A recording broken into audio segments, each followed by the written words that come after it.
ठीक है, तो चलिए स्टार्ट करते हैं। पहली चीजें आप समझ लीजिए, पिछले दिनों हम लोगों ने क्या पढ़ा था, त्रिभुज और त्रिभुज के प्रकार पढ़े थे। इसके साथ साथ हमने समरूपता और सर्वांग समता के बारे में भी जाना था। ठीक है, हम लोगों ने अगर समरूपता की बात की थी तो समरूपता में आप लोगों ने क्या जाना था कि वे आकृतियां जिनके रूप समान हो, ठीक है, उनको क्या बोलते हैं, समरूप। और जिनका प्रत्येक भाग समान होता है और वो समरूप भी होता है तो उसको हम क्या बोलते हैं, सर्वांग सम। ठीक है, तो पहला एक्सरसाइज अगर मैं देखूं क्या है, बुक लाइए तो थोड़ा।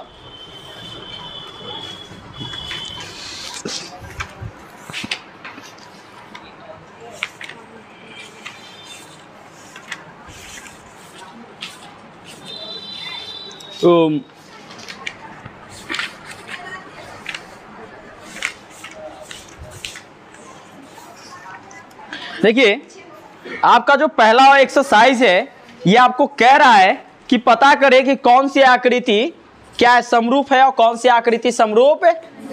तो ये चीजें तो मैंने पहले ही बता दिया है कि समरूप कौन सी होगी और समरूप कौन सी नहीं होगी। लेकिन कुछ चीजें जिसके लिए जरूरी है कि समरूप आप कैसे पता कर सकते हो, समरूप कैसे है वो आप पता कर सकते हो। ठीक है, कोई आकृति समरूप है कि नहीं है, खासकर हम त्रिभुज के बारे में पढ़ने वाले हैं। खासकर किसके बारे में, त्रिभुज के बारे में बात करने वाले हैं कि सर त्रिभुज समरूप है कि नहीं है, इसके बारे में जानकारी कैसे प्राप्त होगी। तो पहली बात कि ये एस एस एस थ्योरी को फॉलो करता हो, साइड एंगल साइड को और एंगल साइड, ये तीन रूल्स को फॉलो कर रहा हो, तभी हम उसको क्या बोलेंगे कि ये आकृतियां क्या है, सर्वांग सम है, सॉरी समरूप है। क्या है, अभी कहोगे कि सर इसका मतलब क्या है, एस एस एस का मतलब, तो साइड साइड साइड अर्थात तो भुजा भुजा भुजा प्रमेय, समरूपता प्रमेय। इसके अंतर्गत क्या होता है कि दो त्रिभुज जिनके भुजाओं का अनुपात, जिनके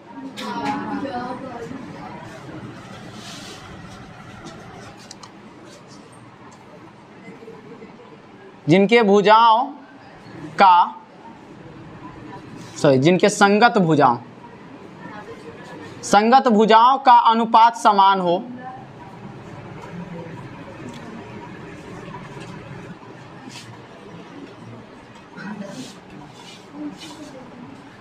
तो वे त्रिभुज क्या होते हैं बुआ, समरूप होते हैं। तो वे त्रिभुज क्या होते हैं, समरूप होते हैं। तो अब यहाँ पर दो त्रिभुज सर किस किस आधार पर होंगे, तो ये तो तीन आधार मैंने कहा कि सर ये तीन तरीके से आप कर सकते हो, है ना। तो पहला ही आप देख रहे हो कौन सा प्रमेय है बुआ, ये भुजा भुजा भुजा प्रमेय है। क्या है, भुजा भुजा भुजा प्रमेय। ठीक है, मतलब साइड साइड साइड थ्योरम से, जिसके बदौलत हम किसी भी आकृति को समरूप प्रूफ करते हैं। अब कैसे सर, तो यहाँ पे देख लीजिए ए बी सी, और दूसरा त्रिभुज इस तरह से है P Q R, 8 centimetre, 7 centimetre, 12 centimetre, 24 centimetre, 16 centimetre और 14 सेंटीमीटर। अब यहाँ पे गौर से हम लोग देखने वाले हैं कि क्या ये त्रिभुज समरूप है। कुछ त्रिभुज के नाम लिख लेते हैं। त्रिभुज ए बी सी समरूप त्रिभुज पी क्यू आर, थोड़ा इधर मैं लिख लेता हूं ताकि ये ऑप्शन की तरह काम करे। त्रिभुज ए बी सी समरूप त्रिभुज पी क्यू आर बी, त्रिभुज ए बी सी समरूप त्रिभुज पी आर क्यू, त्रिभुज ए बी सी समरूप त्रिभुज क्यू आर पी और डी ऑल। ठीक है, यहाँ पे मैंने तीन ऑप्शन दिए हैं। अभी तीन ऑप्शन में से कौन सी आकृति, मतलब कौन सा त्रिभुज समरूप होगा, मैंने ये इसलिए लिखे हैं क्योंकि अगर त्रिभुज आप सही से नहीं लिख पाओगे तो ये समरूप आप प्रूफ कभी नहीं कर सकते। मैंने क्या बोला, संगत भुजाएं होनी चाहिए। क्या होनी चाहिए, संगत भुजाएं एक ही अनुपात में होनी चाहिए। तो गौर से देखो, एक ही अनुपात, पहले मैं इस त्रिभुज को देख लेता हूं, ए बी सी और त्रिभुज पी क्यू आर में। ठीक है, त्रिभुज ए बी सी और त्रिभुज पी क्यू आर में अब गौर से देखो ए बी बटा यहाँ से क्या लेंगे पी क्यू। ए बी का मान कितना है बुआ 8 और पी क्यू 24, 18 की कितना हो गया 1/3। अच्छा सॉरी पी क्यू 14 है वो, सॉरी पी क्यू कितना है 14, तो कितना हो जाएगा 4/7, 4/7। अब गौर से देखो अगला B C by Q R ले लेते हैं। बी सी कितना है हमारा और क्यू आर कितना है 16। अब ये क्या दोनों का अनुपात बराबर है? क्या दोनों का अनुपात, ओए ध्यान दो इधर, क्या दोनों का अनुपात बराबर है? नहीं। जब बराबर नहीं है तो ये त्रिभुज भी समरूप नहीं होगा, मतलब त्रिभुज ए बी सी समरूप नहीं है त्रिभुज पी क्यू आर। ठीक है, इसका मतलब ये तो गलत हो गया है ना। दूसरा देखते हैं, दूसरा में त्रिभुज ए बी सी और त्रिभुज किसकी बात की गई है पी क्यू आर की, सॉरी पी आर क्यू की, पी आर क्यू। अब यहाँ से अगर ए बी लेते हैं और यहाँ से पी आर लेते हैं, याद रखना कभी भी अगर इस तरह के त्रिभुज ले रहे हो तो जो चीज़ तुम इधर से लोगे ठीक उसी के रिस्पेक्ट में इधर से भी चूज करोगे। अगर इधर से पहला दूगो लिए हो जैसे ए और बी, तो उधर से भी पहला दूगो होगा पी आर। ठीक है, यहाँ से अगर बी सी लोगे तो यहाँ से क्या लोगे क्यू आर, क्यू आर या आर क्यू जो कहो तुम। अगर यहाँ से ए सी लेंगे तो यहाँ से क्या लेंगे पी क्यू। इसी तरह से लेके चेक किया जाता है हमेशा। ठीक है, अच्छा चलिए अब यहाँ पे देख लो A B by P R. A B का कितना वैल्यू है, अब पी आर कितना है 24, क्या डिवाइड होगा, हाँ जी 18 की 1/3। अब ध्यान से देखो अगर हम B C by R Q लेके देखते हैं, बी सी बाई बराबर बी सी बराबर कितना है हमारे पास 7 और आर क्यू कितना है 16। क्या ये दोनों अनुपात बराबर है? नहीं है sir. A B P R not equal to B C by R Q. इसका मतलब ये भी समरूप नहीं है, ये भी समरूप नहीं है। हम मेनली अभी जो समझ रहे हैं बुआ साइड थ्योरम को समझने का प्रयास कर रहे हैं ना, कि एक ही अनुपात में होगा तभी वो बराबर होगा। और यहाँ पे त्रिभुज का नाम बहुत ज्यादा मायने कर रहा है। देख लो ये पिक्चर अभी भी सेम है, पिक्चर में कोई बदलाव नहीं है। नाम इसी त्रिभुज के शीर्षों से बनाया गया है, इन्हीं त्रिभुज के शीर्षों से बनाया गया है। लेकिन अगर मैं समरूपता की बात करूं तो ये समरूप नहीं हुए, ये दोनों क्या हुए समरूप। तीसरे को चेक करते हैं कि क्या ये समरूप है, तो मेरे पास इधर जगह है तो मैं इधर देख लेता हूं। त्रिभुज ए बी सी और त्रिभुज क्यू आर पी में। ठीक है, अब यहां से ए बी ले लेते हैं और यहां से क्यू आर ले लेते हैं। ए बी कितना है और क्यू आर 16 सेंटीमीटर, 8 दूनी 1/2। अब देखो यहां से बी सी लेते हैं और यहां से B C by R P. B C कितना है हमारे पास, आर पी कितना है 24। ठीक है, यहाँ पे नन ऑफ दिस ऑप्शन डाल दो, ज़्यादा बेटर है। ठीक है, तो आप देख रहे हो कि दोनों का अनुपात क्या है बराबर नहीं है। त्रिभुज ए बी सी नॉट त्रिभुज क्यू आर पी, मतलब त्रिभुज A B C Q R P के सिमिलर, इसका मतलब कोई नहीं होगा। तो फिर सर कौन सा होगा सिमिलर, आखिर के त्रिभुज कौन सा है जो इसमें सिमिलर होगा? तो गौर से देखो यहां से बी ए सी, बी ए, मैं गौर से देखता हूं, आपको ध्यान से देखिएगा। त्रिभुज बी ए सी समरूप त्रिभुज, देखो बी ए सी तो 8 है ना, तो 8 दूनी क्या होगा 16, ये तो यहां है। उसके बाद क्या है 12 दूनी, फिर यहां आया ना क्यू आर पी, क्या होगा Q R P, Q R P. इस तरह से आप चाहो तो इसको अब देख लो, अब ये समरूप होगा।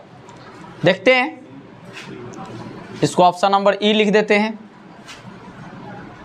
ये हमारा ऑप्शन ए था, ये बी था, ये सी वाला हम लोगों ने चेक कर लिया, अब ई वाला चेक कर रहे हैं। त्रिभुज BAC और त्रिभुज QRP में ध्यान से देखिए, अगर यहाँ से BA लेंगे या AB लिखेंगे, आप जो लिखना चाहो, AB या BA बात बराबर है। तो यहाँ से अगर BA लेंगे तो यहाँ से क्या लेंगे, QR। चलिए जी QR, AB कितना है हमारे पास और QR 1/2। अब आगे देख लेते हैं, अगर यहाँ से AC लिए तो वहाँ से RP लेंगे। AC कितना है हमारे पास 12 और RP 24, 12 दूनी 1/2। BC और यहाँ से QP, तो BC/QP। BC कितना है हमारे पास, QP कितना है 7 दूनी 1/2। देख रहे हो तीनों का अनुपात बराबर है। जब बराबर है तो हम कह सकते हैं इसलिए कि AB/QR is equal to AC/RP is equal to BC/QP। बराबर है। जब ये बराबर है तो हम कह सकते हैं कि सर त्रिभुज BAC समरूप त्रिभुज QR साइड साइड साइड प्रमेय से, कौन सा प्रमेय हुआ, समरूपता प्रमेय से। कौन सा,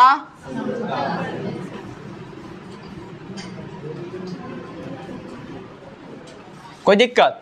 तो अब ये आपका सही हुआ, समझ में आया? तो आप समझ लीजिए सारे में त्रिभुज मैंने एक ही लिखा है, त्रिभुज यही दोनों से मिलकर बनाया गया है, लेकिन संगत भुजाएं एक ही अनुपात में नहीं थी। संगत भुजाएं एक ही अनुपात में, तो एक चीज याद रखिएगा, संगत भुजाओं संगत कोणों का यहाँ पे बड़ा महत्व है, बहुत ज्यादा महत्व है। अगर आप सही से एक त्रिभुज का नाम नहीं लिख पा रहे हो तो आप उसे समरूप या सर्वांगसम कभी प्रूफ नहीं कर सकते। जब 9th में मैं सर्वांगसमता पढ़ा रहा था तो उस समय भी मैंने ध्यान दिया था कि आप इनको सीख लो। अगर आपने नहीं सीखा है तो मैं कुछ नहीं कर सकता, लेकिन अभी भी सीखने का समय है, तो आप इन्हें सीख लोगे। पहले नोट कर लो इसको।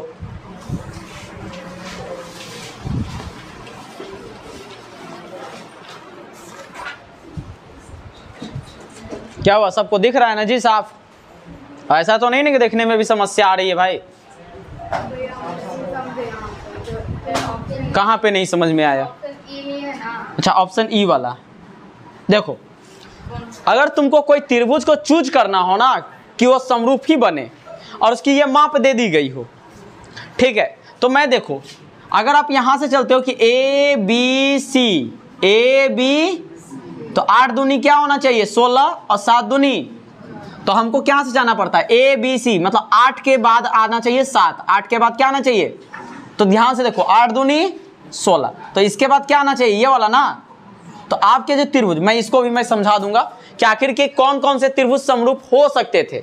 मैंने ऐसे त्रिभुज जानबूझ के लिए जो समरूप नहीं थे, अब मैं ऐसे त्रिभुज लूंगा जो सारे के सारे समरूप होंगे इन्हीं दो त्रिभुजों से, ठीक है। तो मैं उनको भी समझाता हूं, पहले आप इनको लिख ले।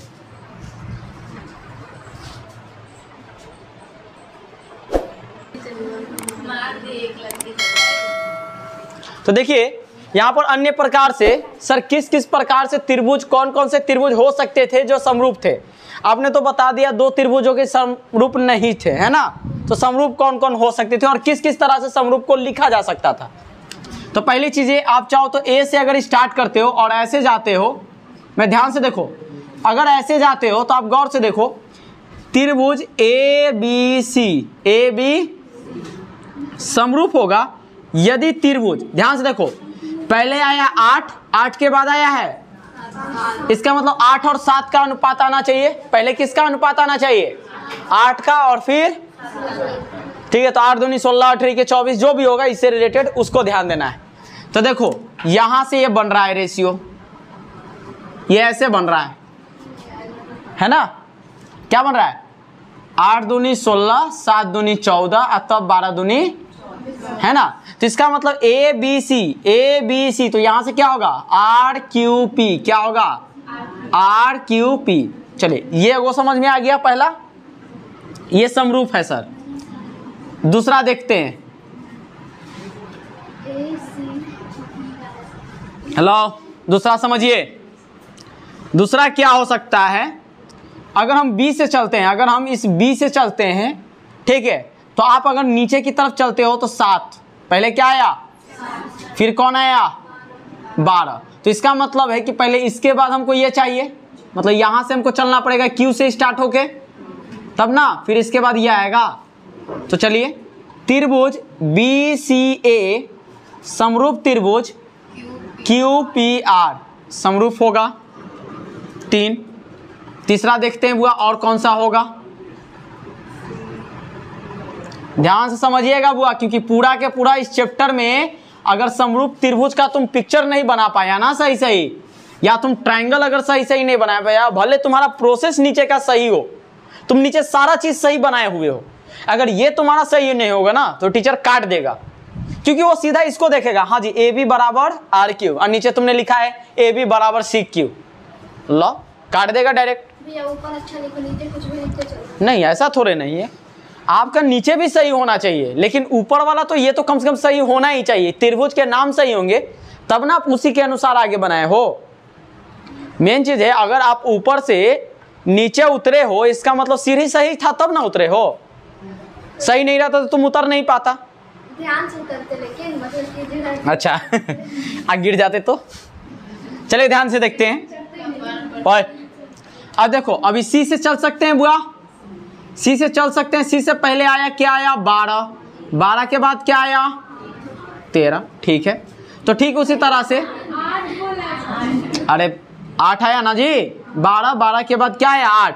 तो ठीक उसी तरह से पहले P से चलेंगे R की तरफ और R से चलेंगे, क्यों? क्योंकि सर 12 दूनी 24 है, तब 8 दूनी, तो हम लिख सकते हैं त्रिभुज CAB समरूप त्रिभुज RPQ, ये भी समरूप है, कोई दिक्कत? फिर कहेगा कि सर जी नहीं हमारा उल्टा चले के मन है, तो आपकी होगा ना, हाँ PRQ, अच्छा गलती लिख दिए, सॉरी, PRQ, ठीक है, कोई दिक्कत? तो इन 3 तरीकों से ये त्रिभुज क्या है, समरूप है। अब तीनों में एक ही चीज काम कर रही है, साइड साइड साइड काम कर रही है तीनों में। देखो गौर से ध्यान से देखना, सब बराबर तुमको मिलेगा। AB by RQ, AB by BC by QP, AC by RP।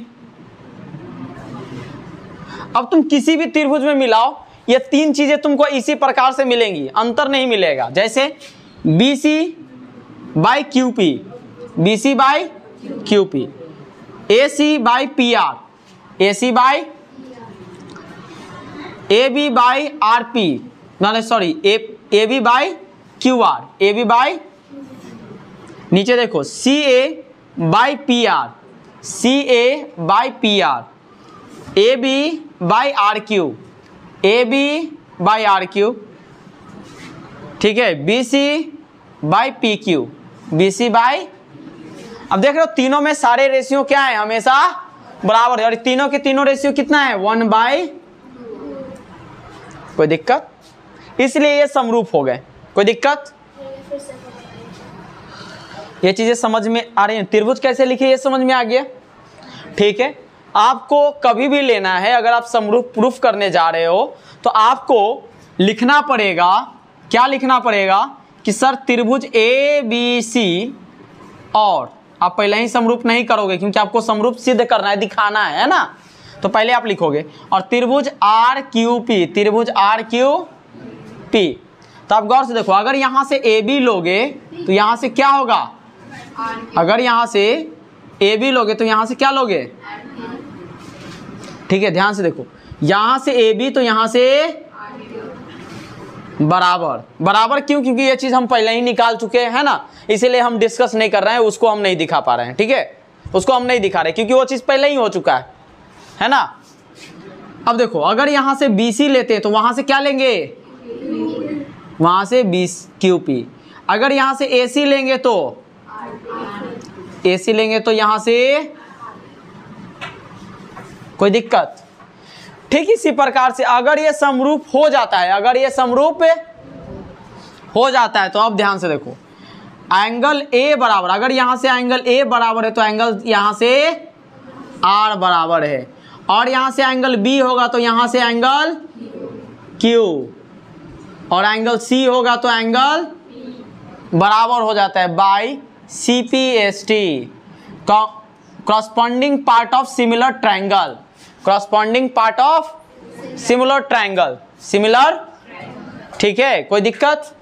मतलब समरूप त्रिभुजों के संगत भाग, समरूप त्रिभुजों के, इसका हिंदी होता है, लिख लीजिए। यहां पे समझ लो ये बेसिक है, क्योंकि जब आप चैप्टर पढ़ोगे तो इन चीजों की जानकारी होनी बेहद जरूरी है, नहीं तो आप गलतियां करते रहोगे।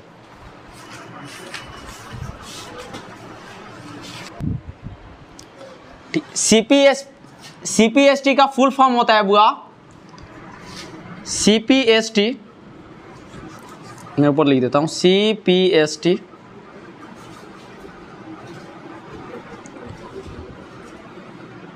corresponding part of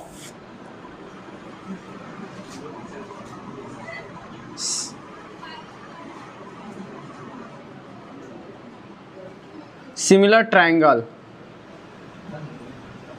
corresponding part of similar triangle मतलब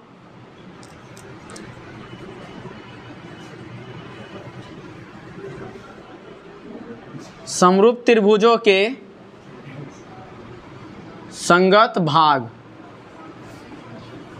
समरूप त्रिभुजों के corresponding part of similar triangle, ठीक है, corresponding part of similar triangle बुआ बोलते हैं, जिसका हिंदी होता है समरूप त्रिभुजों के संगत भाग, ट्रायंगल्स होता है, सॉरी क्या,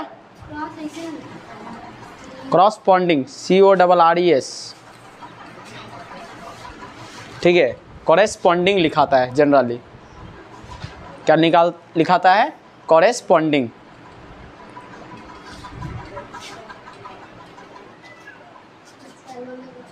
तो चलिए आगे बढ़ते हैं, देखते हैं।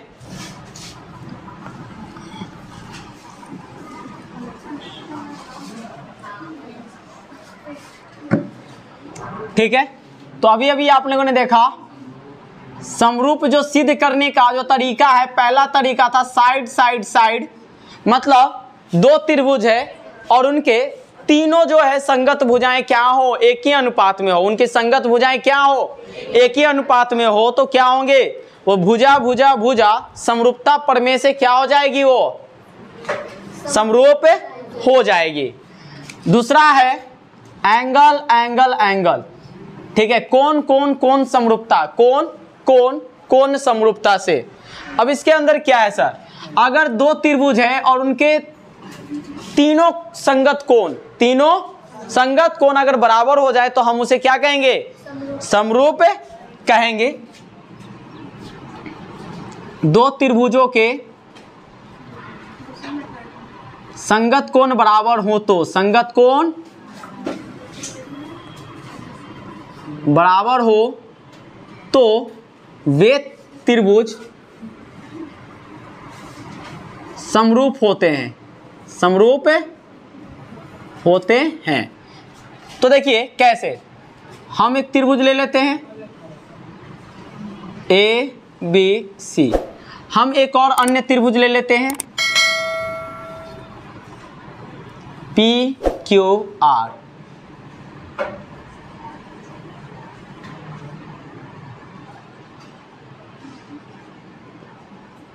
ठीक है, ये मैंने ले लिया है।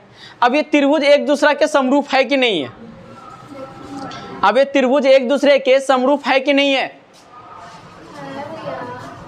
है तो कैसे, एंगल के अकॉर्डिंग, ठीक है, एंगल के अकॉर्डिंग आपको साफ तौर पे दिख रहा है कि सर A है, B है, C है, मतलब कि आप यहाँ पे देखो तो 70 है तो 70 भी है, 60 है तो 60 भी दिख रहा है, 50 है तो 50 दिख रहा है। लेकिन कौन सी त्रिभुज समरूप होगी, त्रिभुज होगी तो कौन सी समरूप होगी, आपका ऑप्शन में लिख दे रहा हूं, त्रिभुज ABC समरूप त्रिभुज PQR होगी क्या, समरूप त्रिभुज PQR होगी। अभी बनाना क्या, पहले समझो तो सही, बनाने समय मैं खुद कहूंगा कि आपको बना लेना है, अभी पहले आप समझिए इसको बढ़िया से। ध्यान से देखिए, क्या एंगल A एंगल P के बराबर है, क्या एंगल A एंगल B के P के बराबर है, हाँ जी। क्या एंगल B एंगल Q के बराबर है, नहीं है, गलत हो गया। Option number B, triangle A B C, triangle Q P R. अब देखिए, क्या एंगल ए एंगल क्यू के बराबर है? पहला ही गलत हो गया, क्योंकि एंगल ए एंगल क्यू के बराबर, क्योंकि ए है 70 डिग्री और क्यू है C. Triangle A B C similar triangle R P Q, क्या ये है? क्योंकि ए आर के बराबर नहीं है। चलिए सी, ये भी गलती हो गया। ट्रायंगल बी ए सी समरूप ट्रायंगल आर पी क्यू है क्या?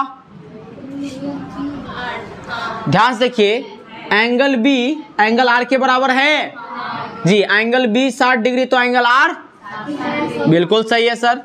एंगल ए 70 डिग्री तो क्या एंगल पी 70 डिग्री है? हाँ जी है। क्या एंगल सी 50 डिग्री है तो क्यू 50 डिग्री है? समरूप होगा। बाकी के तीनों क्या होंगे? फिर है सर, ये तो आपने देखने के लिए बताया, बनाएंगे कैसे? तो बनाते समय आपको इस बात का ध्यान रखना पड़ेगा। पहले देखिए कैसे बनाएंगे इसको। त्रिभुज बी ए सी और त्रिभुज आर पी क्यू में, त्रिभुज आर पी क्यू में यहां से लिखेंगे सर एंगल बी बराबर एंगल आर, एंगल बी बराबर एंगल प्रत्येक 60 डिग्री, प्रत्येक, ये लिखना पड़ता है बुआ कि कौन चीज कितना दिया हुआ है, वो आपको लिखना पड़ता है। एंगल बी बराबर एंगल आर, प्रत्येक कितना? एंगल ए बराबर एंगल पी, प्रत्येक कितना? 70 डिग्री। एंगल सी बराबर एंगल कितना? प्रत्येक 50 डिग्री। इसलिए त्रिभुज बी ए सी समरूप त्रिभुज आर पी क्यू किससे हुआ? एंगल एंगल एंगल समरूपता से। ठीक है। फिर एक और चीज समझिए, क्या सर तीनों एंगल होना जरूरी है? तीनों एंगल मिलेगा तभी समरूप? नहीं जी। अगर दो एंगल भी अगर बराबर तुमको मिल जाता है, अगर किसी त्रिभुज में तुमको दो एंगल भी अगर बराबर मिल जाए, डबल एंगल भी बराबर मिल जाए, ठीक है, मतलब पहले वाले त्रिभुज में दो एंगल दूसरे वाले त्रिभुज के दो एंगल्स के बराबर है, तो वो त्रिभुज क्या होंगी? समरूप होंगी। ये इसका उपप्रमेय है। क्या है इसका? इसका उपप्रमेय है। क्या है? कि एंगल एंगल से भी समरूप हो सकता है, एंगल एंगल से भी समरूप हो सकता है। क्यों? क्योंकि अगर दो त्रिभुज के कोण बराबर होंगे तो तीसरा तो ऑटोमेटिक बराबर हो जाएगा। अगर दो त्रिभुज के कोण बराबर है तो तीसरा तो अपने आप बराबर हो जाएगा ना। इसीलिए इसके ऊपर में से कहा गया है कि अगर दो कोण भी बराबर मिल जाए तो हम उस त्रिभुज को समरूप है। अगर मान लेते हैं कि सर हमको यही दो मिल जाता तो क्या इसको लिखना जरूरी था? बिल्कुल नहीं। हम केवल एंगल एंगल से कह सकते थे कि समरूप है। तो भैया हम मतलब सिर्फ ए बी को ही ना लिखते, उसका नाम नहीं ना लिखते, एंगल सी और एंगल क्यू? नहीं, आपको मान लेते हैं कि सर आपको दो एंगल दिख रहा है, तीसरा नहीं दिख रहा है, कोई बात नहीं है, दो एंगल दिखा ना, तो इन दोनों एंगल से हम कह सकते हैं कि त्रिभुज ए बी ए सी समरूप त्रिभुज are P Q angle angle समरूपता से। तो भैया सी और एंगल क्यू इक्वल है या नहीं, तो कैसे पता चलेगा? तीसरा अपने आप हो जाएगा ना। गौर से देखो, अगर मान लेते हैं कि यहाँ पे सी नहीं है, मान के चलो यहाँ पे सी नहीं है, तो गौर से देखो 180 डिग्री होता है ना। 7 6 13 5 18, 7 6 13 5 18, ये ऑटोमेटिक हो जाता है ना। इसलिए यहाँ पर कहा गया है कि अगर दो त्रिभुज के अगर दो कोण भी बराबर हो जाए तो त्रिभुज क्या होंगे? समरूप होंगे। कोई दिक्कत? सुनो बहुआ, अगर किसी को दिक्कत हो तो बोल दो अभी, नहीं देखो बाद में बड़ा समस्या होता है। हाँ बोलो जी निखिल। फिर से बतावे लगी, मतलब आप कहाँ ध्यान रखते हो जी? आप मतलब बेंच के नीचे मुड़ी करके बैठे हो क्या? अब समझ नहीं पा रहे हो? बताओ। कोई बात नहीं, कहाँ नहीं समझ में आया ये बताओ। कौन सा? अच्छा, ये जो सॉल्व की ये नहीं समझ में आया है ना।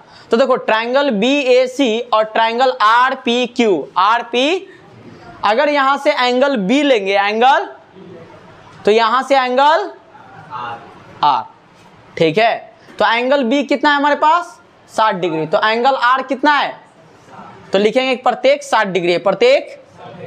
अब देखो एंगल ए बराबर एंगल पी, एंगल ए बराबर एंगल, क्यों सर? क्योंकि प्रत्येक कितना डिग्री है? 70 डिग्री। एंगल सी बराबर एंगल क्यों लिखा? क्यों लिखा? क्योंकि दोनों कितना है, इसीलिए ये त्रिभुज क्या हो गया? समरूप। किस प्रमेय से, किस थ्योरम से? तो एंगल एंगल एंगल समरूपता से। कोई दिक्कत? चलिए नोट कीजिए, याद रखिएगा ये चैप्टर थोड़ा अच्छा खासा टाइम लेता है, ठीक है? हाँ, ये ज़्यादा समय लेता है। क्यों समय लेता है? कि इसके कई सारे कारण से, ठीक है? बच्चे जो है 9th 7th और 8th में ज्योमेट्री पढ़ते नहीं है, जिस वजह से क्या होता है कि 10th में आके वो समस्या हो जाता है कि टीचर उसके बैकअप को लेके चलता है, समझाते हुए चलता है। नहीं तो आप कहोगे कि सर केवल आप क्वेश्चन बनाते जाइए तो कोई बात नहीं, खत्म करना कोई बड़ी चीज़ नहीं है। नहीं, ये सब 9th में नहीं, समरूपता तो 10th का ही है। लेकिन ये आपको संगत कोण, बराबर, ये आपको पहले समझ में आ जाना चाहिए था, ठीक ना? 7th क्लास में आपको समरूपता, 7th क्लास में सर्वांग समता पढ़ना था, 8th क्लास में समरूपता, 9th क्लास में फिर सर्वांग समता, फिर 10th में समरूपता पढ़ना है ना? तो ये चीज़ें बहुत पुरानी है, लेकिन बच्चे ध्यान नहीं देते हैं। अब ध्यान नहीं देने के कारण ही है कि ये लेट होता है।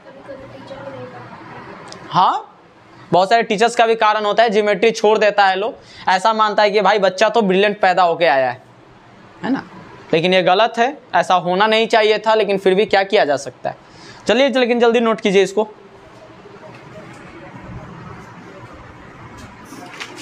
ठीक है, माना जा सकता है कि टीचर की कमी है, लेकिन कुछ नहीं कह सकते हम इसके बारे में।